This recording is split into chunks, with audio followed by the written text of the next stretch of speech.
We're now going to move on from measures of location to measures of spread. Now, in order to motivate the idea of what a measure of spread is, it's going to be helpful for us to look at an example. So this example here is the one we looked at right at the start of the course when we were looking at means, and we calculated the mean income of this shop. Okay, so I want to have a look at a second shop now. So here is a second shop here. And you could pause the video and work out the mean and the median, if you like, of the second shop.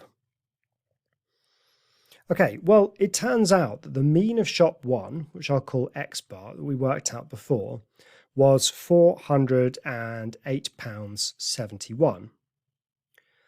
It also turns out the mean income for shop 2 is exactly the same, £408.71. So understanding what the mean income for the shops is doesn't really tell us about the differences between these shops. What about the median? So if we look to the median for shop 1, the middle value is 398. And what's the median for shop 2? Well, unfortunately, it's also 398. So we have no sense of the differences between these if we only know the central tendency or the averages. So we can do better than this. We can go further, and that's look at how the data is spread out. I think it's clear to most people that the numbers in shop 2 are more spread out than they are in shop 1. You can see that the values in shop 1 are all clustered around the 300s, maybe 400s. Yeah, there's one that's dropping into the 200s, one that's up in the 500s, but there's a clear cluster. Whereas in shop 2, we've got these ones which are very low, and then we've got a couple of huge ones here, so much more spread out. And what we want to do is we want to develop a way to actually put a number on how spread out they are. Now, you do already have one measure of spread up your sleeve from GCSE, which is, or two really. The first is range. Now, range is a very crude measure. It's just where you take the biggest minus the smallest. So the range for shop 1 is the biggest, which is 589, minus the smallest, which is 283. And when we do that calculation, it's going to give us 589 minus 283 is 306. So the range of £306, and the range for shop 2 is 983, the biggest value, minus 59, which is the smallest value, which is 924. So you can see that the range is much bigger for shop 2, but that's a very crude measure, and we're not going to use that very much.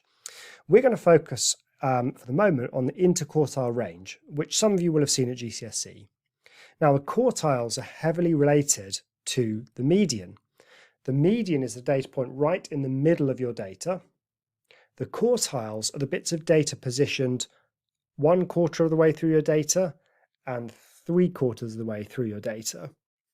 Okay, so if the median splits your data 50% this side, 50% that side, the quartiles split it into chunks of 25%, 25%, 25 and 25.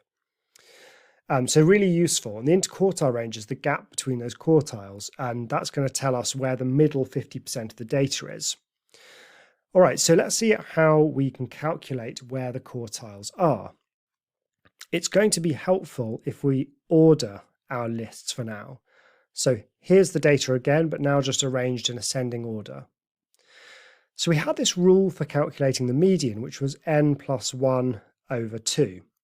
We're not going to use that rule for the quartiles. We're not even going to do n plus 1 over 4. There's an alternative looks a little bit complicated at first, but pretty easy when you get used to it. So to find the quartile, I'll start with the lower quartile. The upper quartile is the same rule. We just do n divided by 4. And then we check to see, is this a decimal or is it a whole number? So if it's a whole number, you go up by a half. And I will go through plenty of examples, so don't worry about it if you don't grasp it just now. And if it's a decimal, you round up to the nearest whole number. Round up to nearest whole number. Okay, so let's see what that means in this case. So how many days are there, or how many data points? Well, it's 7 days in a week. So I do 7 divided by 4, which is 1.75. Is that a whole number or is it a decimal? It's a decimal. So I round up to the nearest whole number, and the nearest whole number is 2. So my lower quartile is the second data point on the list. So there's the first and there's the second. So there is the lower quartile of shop 1, and there is the lower quartile of shop 2. What about the upper quartile? It's exactly the same rule, except rather than n divided by 4, it's 3n divided by 4, or 3/4 of n, and then we do exactly the same rule. So we're going to take 3 lots of 7 divided by 4, so that's 21 divided by 4, which is 5.2. 5.25, which is also a whole number. So it's a decimal, not a whole number. So we round up to the nearest whole number, which is 6, and the median is our 6th position.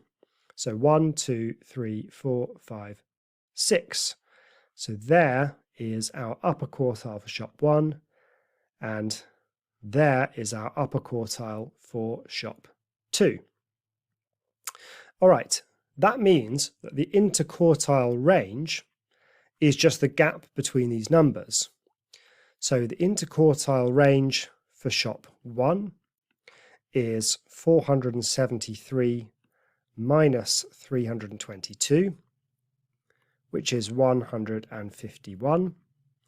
But the interquartile range for shop 2 is 842 minus 82,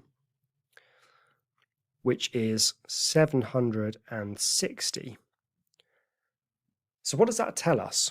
It tells us that 50% of the data of the days in shop 1, we were earning within 100. We had a range of 151 for the middle 50%. So the middle 50% of the data is contained within a range of £151.